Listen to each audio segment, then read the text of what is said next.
안녕하세요. 독특소리입니다. 제가 반려견 훈련사 일을 한 지 한 5년 반 정도가 됐는데요. 제가 추구하고 있는 교육은 행동 중심의 기존 훈련들과는 차이점이 극명하다 보니 호불호가 강한 편입니다. 좋아해 주시는 분들은 정말 흠뻑 빠질 정도로 좋아해 주시는데 그렇지 않은 분들은 좀 신뢰하기 어려워 하시거든요. 여기서 핵심 쟁점은 이거인 것 같아요. 칭찬도 통하는 애들이나 통하지 않는 경우도 분명히 있다. 칭찬이 잘 통하지 않는 강아지들이 분명히 있습니다.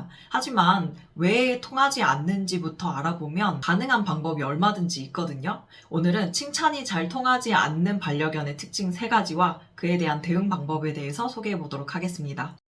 우선 첫 번째로 보호자와의 관계가 너무 많이 틀어진 경우입니다. 가족에게 공격성을 보이는 반려견들이 있죠. 자신의 영역을 지키려 하고 보호자의 움직임이나 손짓에 대해서 격렬하게 분노를 표출하는 건데요. 이 문제에 대해서는 반드시 서열을 잡고 복종을 하게 만들어야만 해결이 가능하다라고 알려져 있는 게 일반적인 상식이잖아요. 그런데 제가 기억에 딱 남는 사례를 한 가지 말씀드릴게요. 예전에 어떤 보호자님이 상담을 오셨는데 자기 강아지가 공격성이 너무 심해서 일상생활이 불가능할 정도라 안락사까지 잠깐 고민을 했었고 여기가 마지막이다라고 생각하고 왔다라고 하시더라고요. 젊은 여성분이셨는데 팔다리에는 물린 흉터로 가득하셨고요. 이전에 방문 훈련을 한번 받아보셨는데 강아지를 이제 목줄을 채워서 물려고 하면은 교수형에 처하듯이 줄을 위로 잡아당겨서 아예 체중이 실린 채로 매달리도록 하는 방법을 택했었대요. 그 뒤로 다른 방법은 모르시니까 그게 맞다라고 생각하고 몇 번 따라 하셨는데 아이가 막 몸부림을 치면서 비명을 지를 정도로 공포감과 두려움을 느꼈지만 그럼에도 불구하고 공격성은 계속되었고 심지어 줄로 아이를 훈육하다 보니 줄에 대한 트라우마가 생기다가 나중에는 몸에 손도 못 댈 지경이 됐다고 하시더라고요. 같이 잠을 자다가 뒤척이기만 해도 물어서 잠조차도 제대로 주무시지 못하고 있는 상황이었습니다. 교육을 시작을 하셨고 그 과정이 참 어려웠지만 결국에는 해내셨고 지금은 정말 잘 지내고 있으세요. 교육 과정에서 어떤 어려움들이 있었냐면요. 처음에는 관계의 형성이라는 과정을 거쳐야 하는데 보호자님이 어떤 움직임을 보이기만 해도 무조건 의심부터 하고 보는 거예요. 그래서 아주 첫 번째로 시작 단계인 타깃인 손을 쳐다보기만 하면 칭찬을 해주는 과정이었는데 이 과정조차 진행할 수가 없었습니다. 공부를 하려고 자리에 앉기만 해도 자기의 집 쪽으로 도망을 가서 보호자님을 노려보고 있고 그리고 주는 간식 또한 먹지 않았거든요. 그렇다고 해서 교육이 불가능한 건 절대 아니에요. 우선 첫 번째로는 의지가 없는 아이에게 공부에 대한 참여를 강요하거나 유도하지 않습니다. 그리고 관계가 산산조각 난 상태에서는 보호자님의 작은 관심조차 반려견에게는 폭력으로 다가갈 수 있기 때문에 모든 일상에서 반려견에게 주던 관심을 전부 다 끊고요. 아이를 불안하게 할 만한 상황들도 최대한 줄입니다. 그러면서 반려견의 마음이 아주 조금씩이라도 편안해질 수 있게 기다려주고요. 이후에 공부의 기회를 조금씩 주다 보면 어느 순간 보호자님이 공부를 하려고 하는 그 상황만큼은 경계심을 조금씩 내려놓기 시작하거든요. 그러면서 조금씩 관심을 보이다가 어느 순간 타깃이 잡히기 시작합니다. 이때도 시작했다고 해서 갑자기 다른 반려견들처럼 일반적인 수준으로 진행을 하는 게 아니라 공부는 아주 짧게 진행을 하고요. 횟수도 줄이고요. 그러다 시간이 지나면서 아이가 조금씩 적극적이어지면 거기에 맞춰서 공부의 시간과 난이도와 종류들을 점점 넓혀갑니다. 그렇게 안 좋았던 기억들을 하나둘씩 지우다 보면 보호자님이 더 이상 위협적인 사람이 아니라 안전한 사람이다 라고 생각을 하게 되죠. 이 과정은 그냥 아무렇게나 간식을 많이 주는 것과는 완전히 다른 개념이에요. 강아지 입장에서 내가 간식을 왜 먹는 건지 정확하게 인지가 안 된 상태에서 간식을 그냥 먹다 보면은 이건 그냥 먹이 활동일 뿐이기 때문에 이전에 갖고 있던 나빴던 기억들이 전혀 지워지지가 않거든요. 보호자님은 그대로 나쁜 사람이고 간식은 그냥 간식일 뿐인 거예요. 하지만 보호자님과 함께 아이가 뭔가를 정확하게 인지를 하고 생각을 하고 활동을 하면서 소통을 하고 감정을 공유하고 자신의 생각과 감정을 표현했을 때 보호자는 그것을 수용해주는 경험들을 반복하다 보면 그때 안 좋은 기억이 천천히 옅어지면서 좋은 기억이 그걸 덮고 뒤바꿔 나갈 수가 있는 거예요. 이렇게 천천히 반려견이 긴장할 만한 상황들이 없어지게 되면 그에 비례해서 공격성 또한 낮아지게 될 수밖에 없는 거고요. 물론 사람도 그렇듯이 안 좋았던 과거의 기억이 단번에 옅어질 수는 없기 때문에 좋아지는 모습이 보였다가도 어느 순간 또 공격성을 보이기도 해요. 그때 보호자님들 멘탈이 굉장히 많이 무너지거든요. 절대 변하지 않을 것만 같던 내 강아지가 드디어 변하는구나 하고 희망을 느끼셨다가 다시 공격성을 보이는 거를 보고 역시 안 되는구나 이런 생각이 드니까요. 희망을 가졌다가 절망했다가 희망을 가졌다가 절망했다가 이거를 좀 반복하시게 되는데 그럼에도 불구하고 꾸준히 교육을 하시다 보면은 어느 순간 안정기가 반드시 찾아와요. 그때부터는 더 이상 교육에 계속 신경 쓰고 긴장해야 하고 이러는 게 아니라 반려견과 평화롭게 공존할 수 있는 순간이 되는 거죠. 과정이 결코 쉽지 않기 때문에 이런 순간들이 더욱더 소중하고 빛이 나는 것 같습니다.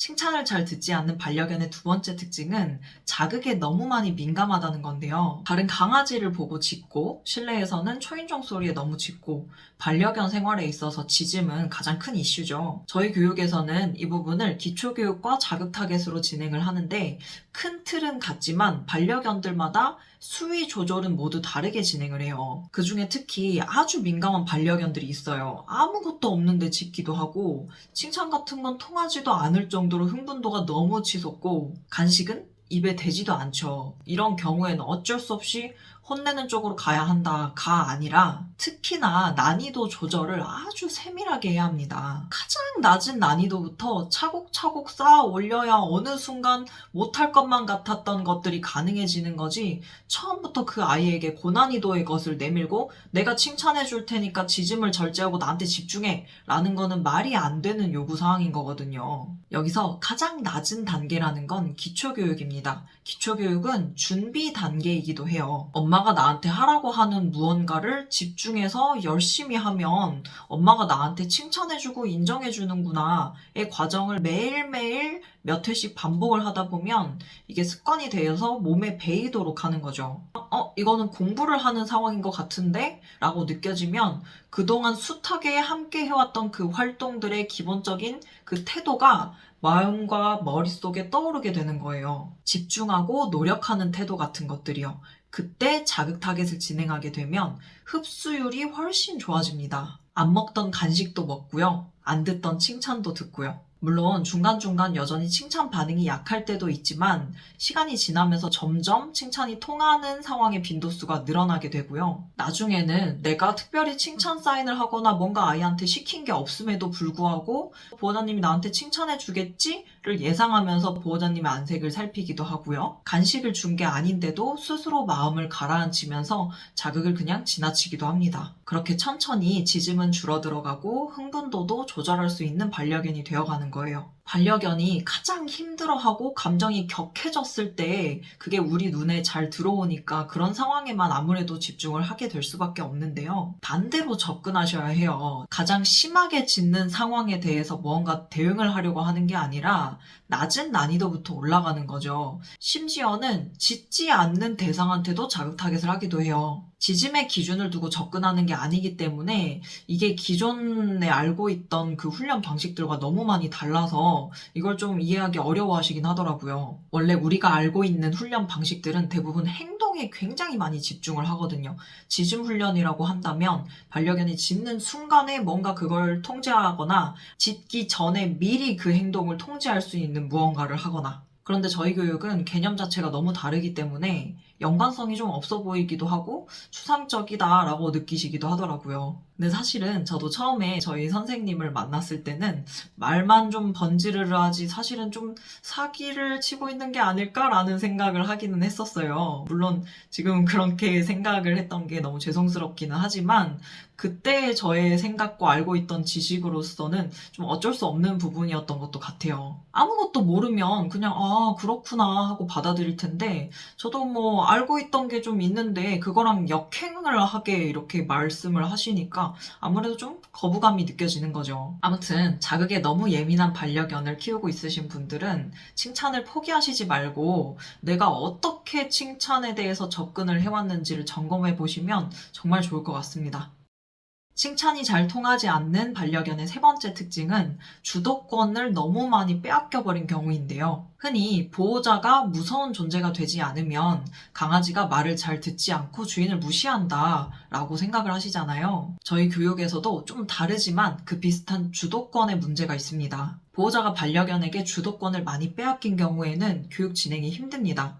아이들이 조금만 어려워져도 쉽게 포기하려고 하고요. 공부에 열심히 참여하려고 하지를 않거든요. 그렇다고 해서 얘는 칭찬으로는 안 되니까 무섭게 해서 어떻게든 말을 듣게 해야 한다. 이게 아니라는 거죠. 두려움을 이용해서 굳이 돌이킬 수 없는 부작용을 감수하는 것보다는 안전하게 감정을 역행하지 않고 반려견의 수용성을 길러줌으로 인해서 보호자가 주도권을 얼마든지 다시 가져올 수가 있습니다. 이때는 내가 반려견에게 주고 있는 것들에 대한 것을 생각해 봐야 되는데요. 가장 큰 두 가지는 간식과 관심입니다. 내가 배려라고 생각했던 것들, 애정이라고 생각했던 것들, 훈육이라고 생각했던 것들을 위주로 한번 점검해 보세요. 밥그릇을 코로 툭툭 치거나 긁으면 배고픈가 보구나 밥을 주고, 낑낑거리면 나가고 싶은가 보구나 나가게 해주고, 심심한가 보구나 놀아주고, 이런 상황들일 텐데요. 이런 모든 표현들을 절대로 받아주지 마세요 라는 게 아니라 내 아이가 특정 행동을 너무 많이 반복하고 좀 때를 부린다 라고 느껴지시면 주도권이 상당히 많이 빼앗겨 있는 상태가 맞을 거예요. 그리고 훈육이라고 생각했던 것, 여기도 중요한데요. 뭔가 하면 안 되는 행동을 할 때마다 내가 자주자주 했던 잔소리, 그리고 반려견의 생각과 마음을 잘 읽지 못한 채 무작위로 그냥 주어지던 칭찬 간식들, 여기서도 주도권이 많이 빼앗깁니다. 이렇게 주도권을 많이 갖고 있는 반려견들의 경우에는 자기가 이끌고 보호자가 따라와야 돼 라고 느끼기 때문에 보호자가 이끌어야 하는 교육이라는 그 상황을 받아들이려고 하지 않습니다. 때문에 내가 부적절하게 주고 있던 간식이나 관심 같은 것들을 좀 되돌아보고 끊어내거나 적절히 외면하는 것들이 필요합니다. 물론 두렵게 만들어서도 보호자를 따르게 만들 수는 있지만 폭탄이 언제 터질지 모른다는 위험성을 늘 갖고 있는 상태거든요. 우리가 반려견을 키우면서 언제나 100% 상황을 완벽하게 통제할 수는 없기 때문에 빈틈이 보였다 하는 순간에 폭발적으로 억눌렸던 감정이 빵 하고 터져서 어딘가에 대한 공격성이 미친 듯이 드러나기도 하고요. 또 웬만해서는 잘 기죽지 않는 성품을 가진 반려견의 경우에는 말을 듣게 하기 위해서 아주 강한 처벌을 아무래도 좀 사용하게 되는 편이거든요. 그렇다 보면은 폭력과 훈련 사이의 경계가 사라지게 되면서 사고로 이어지게 되기도 하고요. 반대로 쉽게 기가 죽는 반려견의 경우에는 내가 아무리 노력해봤자 이 상황을 벗어날 수가 없구나라는 반복된 경험으로 인해서 학습된 무기력에 빠지게 되고 아무 감정도 드러내지 못한 채 삶 같지 않은 삶을 살아가는 그런 상황에 놓이게 되기도 하죠. 따라서 폭력으로 복종을 하게 만들어서 말을 듣게 하는 위험한 방법보다는 보호자가 이끌어가는 상황을 반려견이 따르고 수용할 수 있게 하는 것이 훨씬 안전하겠죠. 그러기 위해서는 앞서 말씀드린 적절한 외면과 함께 보호자가 규칙을 이끌어 나가는 좋은 교육들이 병행되면 좋습니다. 어떠신가요? 여러분들의 반려견은 세 가지 중에 몇 가지나 해당될까요?